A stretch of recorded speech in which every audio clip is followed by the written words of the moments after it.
अब तक की हमने जितनी स्टडी की है उसके अंदर हमने टेक्निकल नॉलेज के बारे में पढ़ा कि डेटा साइंस क्या चीज़ है, किस तरह काम करती है, मशीन लर्निंग का डोमेन क्या है, सुपरवाइज लर्निंग किस तरह से A to B मैपिंग करती है या इनपुट और आउटपुट क्या चीज़ होती है, न्यूरल नेटवर्क किस तरह फंक्शनल होते हैं, लेयर्स क्या चीज़ होती हैं, इनपुट लेयर्स और आउटपुट लेयर क्या चीज़ हैं।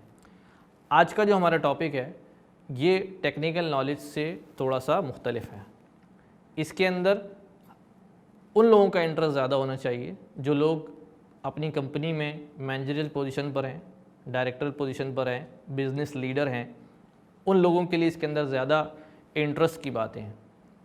तो टॉपिक जिस तरह से आपकी स्क्रीन पर नज़र आ रहा है, what makes a company AI company, कि अगर कोई कंपनी है वो अपने आप को शिफ्ट करना चाहती है AI कंपनी के अंदर, चाहे वो सॉफ्टवेयर कंपनी हो, चाहे वो डेटा कंपनी हो, वो पिवट करना चाहती है, शिफ्ट करना चाहती है AI कंपनी में, तो क्या क्या कैरेक्टरिस्टिक्स जो हैं वो AI कंपनी की होनी चाहिए। जिसमें सबसे पहली कैरेक्टरिस्टिक्स है कि उनके पास डाटा एक्विजिशन की स्ट्रैटेजी होनी चाहिए। जैसा कि हमने कहा, data is the most important thing during all the process. Machine learning और डीप लर्निंग में सबसे ज़्यादा अहमियत जो है वो डाटा की है।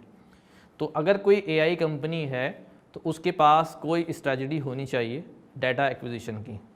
एक्विजिशन स्ट्रैटेजी से क्या मुराद है, इसको यूँ समझ लें कि मैं कोई प्रोजेक्ट करना चाह रहा हूँ, कंपनी फॉर्म करना चाह रहा हूँ, तो मेरे पास मशीन लर्निंग करने के लिए, AI करने के लिए डाटा के सोर्सेस क्या होंगे। क्या मेरी स्ट्रैटेजी में ये है कि मैं डाटा खुद कलेक्ट करूँगा? क्या मेरी स्ट्रैटेजी ये है कि मैं डाटा किसी डाटा कंपनी के थ्रू कलेक्ट करवाऊँगा? क्या मेरी स्ट्रैटेजी ये है कि मैं डाटा किसी और का यूज़ करूँगा? जो भी जिस तरह से डिसाइड कर सकें कंपनी कि भाई उसकी स्ट्रैटेजी जो है ये होनी चाहिए। दूसरी आपके पास है यूनिफाइड डाटा वेयरहाउस। आमतौर पर जो कंपनीज़ होती हैं, जो बिग जायंट्स होते हैं डाटा के, वो कभी भी अपना डाटा एक जगह पर नहीं रखते। उसके बहुत सारे सिक्योरिटी रीजंस होते हैं, डाटा लॉस के इश्यूज़ होते हैं, तो वो डिफरेंट प्लेसेस के ऊपर अपने वेयर हाउसेस बनाते हैं। लेकिन AI कंपनी के लिए ज़रूरी है कि उसका सारा डाटा एक जगह पर हो। वजह यह है कि AI टीम को डाटा का एक्सेस बहुत फ्रीक्वेंटली चाहिए होता है।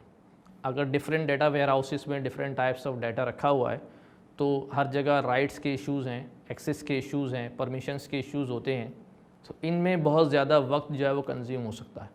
तो बेटर सॉल्यूशन ये होता है कि एक ऐसा वेयर हाउस बनाया जाए जहाँ पर तमाम डाटा की कॉपी भी मौजूद हो, ताकि जो AI टीम है वो डाटा इजी एक्सेस कर सके। तीसरी अहम चीज़ परवेसिव ऑटोमेशन, कि अगर आपकी कंपनी AI कंपनी है तो आपकी कंपनी मस्ट बी ईगर, वो सोचती रहे ऑटोमेशन के बारे में कि क्या क्या चीज़ें ऑटोमेट हो सकती हैं। छोटी छोटी चीज़ों को देखे, अपनी इनसाइड द कंपनी स्ट्रक्चर देखे कि ऑटोमेशन हो सकती है। कोई ना कोई रास्ते ढूंढते रहे, घूमते फिरते रहे। जिस तरह आप क्योंकि मशीन लर्निंग पढ़ रहे हैं और आर्टिफिशियल इंटेलिजेंस पढ़ रहे हैं, तो अब आपको भी परवेसिव होना चाहिए कि आप कहीं भी जाएं, आप इस बात पे गौर करना शुरू करें कि भाई ये काम मैं कैसे ऑटोमेट कर सकता हूँ। इस काम के अंदर AI इस्तेमाल की जा सकती है ऑटोमेट करने के लिए, नहीं।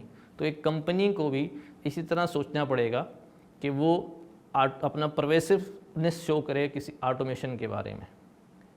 फिर चौथी अहम चीज़ कि आपकी कंपनी अगर AI कंपनी है तो यकीनन उसके पास मशीन लर्निंग इंजीनियर्स होने चाहिए। अगर आप अपनी कंपनी को AI कंपनी में शिफ्ट कर रहे हैं तो आपको अपना एक AI डिपार्टमेंट तो बनाएंगे ही, और AI डिपार्टमेंट के अंदर जो काम करने वाले लोग होंगे वो मशीन लर्निंग इंजीनियर्स होंगे, AI एक्सपर्ट्स होंगे। तो ये रोल भी AI कंपनी के अंदर होना लाजमी है। तो इसको समराइज़ करते हैं कि अगर आपके पास कोई कंपनी आती है कि भैया we are an AI company, आप हमसे काम करवाएं, तो आपको ये 4 पॉइंट्स जो है वो जहन में रख के उस कंपनी का प्रोफाइल देखना पड़ेगा। या आप अपनी कंपनी ख़ुद शिफ्ट करना चाह रहे हैं तो ये मेन पॉइंट्स हैं जिनको आपने फॉलो करना पड़ेगा, जिनको आपने यूज़ करना पड़ेगा ताकि आपकी कंपनी एक AI कंपनी बन सके। आप अज्यूम कर रहे हैं कि एक AI कंपनी फॉर्म हो चुकी है। वो जो हमने 4 पॉइंट्स देखे हैं उसको यूज़ करते हुए आई अज्यूम कि AI कंपनी जो है वो फॉर्म हो गई। नेक्स्ट स्टेप क्या होगा? AI प्रोजेक्ट्स करना, अपनी कंपनी को एक्चुअली एआई में ट्रांसफॉर्म करना। तो इसके लिए सबसे पहला स्टेप क्या होगा, executing pilot projects to gain momentum. आपकी कंपनी छोटे प्रोजेक्ट्स करेगी खुद से ताकि एआई के अंदर उसका मोमेंटम बन सके। अब पायलट प्रोजेक्ट्स क्यों, बड़े प्रोजेक्ट्स क्यों नहीं?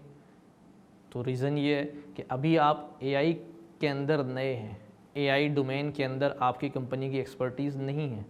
आप एक सॉफ्टवेयर हाउस हो सकते हैं, आपने बहुत सारे सॉफ्टवेयर्स किए होंगे, बड़े बड़े सॉफ्टवेयर्स किए होंगे, लेकिन अभी तक क्योंकि कंपनी ने एआई बेस्ड प्रोजेक्ट नहीं किया है, तो जिसकी एग्जीक्यूशन बड़ी डिफरेंट होगी, उसके अंदर मसाइल भी होंगे, तो किसी बड़े प्रोजेक्ट में हाथ डालना ख़तरे की अलामत हो सकती है। ज़ाहिर है अगर कोई बड़ा प्रोजेक्ट लें और फेल हो जाए तो डीमोटिवेटेड भी होते हैं। तो इसलिए पहले पायलट प्रोजेक्ट्स करें, छोटे प्रोजेक्ट्स करें, ताकि आपकी कंपनी आहिस्ता आहिस्ता जो है वो मोमेंटम में आ सके एआई के। अब प्रोजेक्ट्स आप करने का सोच तो रहें, अपनी कंपनी के अंदर भी आपने इन हाउस एआई की टीम जो है वो डेवलप करनी पड़ेगी, कि अपने लोगों को एआई की ट्रेनिंग करानी पड़ेगी। आउटसोर्स भी कर सकते हैं और अपने करंट एम्प्लॉयज़ को भी एआई की तरफ शिफ्ट कर सकते हैं, उनको ट्रेनिंग कराई जा सकती है। ब्रॉड एआई ट्रेनिंग का कॉन्सेप्ट है, सिर्फ वो लोग ही एआई की ट्रेनिंग नहीं करेंगे जो लोग डायरेक्टली डेवलपमेंट कर रहे हैं या डाटा कलेक्शन कर रहे हैं, बल्कि उस पूरे डोमेन में जो जो आ रहे हैं, बिज़नेस के लोग भी आ रहे हैं, सेल्स के लोग भी आ रहे हैं, डायरेक्टर्स भी आ रहे हैं, सबको अपने अपने डोमेन के अंदर एआई की ट्रेनिंग लेनी पड़ेगी, ताकि सब समझ सकें कि एग्जीक्यूशन किस तरह करनी है और क्या क्या रिक्वायरमेंट्स हो सकती हैं। एआई स्ट्रेटजी बनानी पड़ेगी। स्ट्रेटजी में वही चीज़ कि किस तरह के प्रोजेक्ट्स किए जाएं, हमारे पास एक्सपर्टीज़ क्या है, हम किस तरह के प्रोजेक्ट्स ले सकते हैं। हमारी एक्सपर्टीज़ जो है वो सेल्फ ड्राइविंग कार की है, हमारी एक्सपर्टीज़ जो है वो फेस डिटेक्शन की है, हमारी एक्सपर्टीज नेचुरल लैंग्वेज प्रोसेसिंग की है। तो जो आपके पास एक्सपर्टीज़ होंगी, आप उन्हीं तरह के प्रोजेक्ट्स की तरफ जाने की कोशिश करेंगे।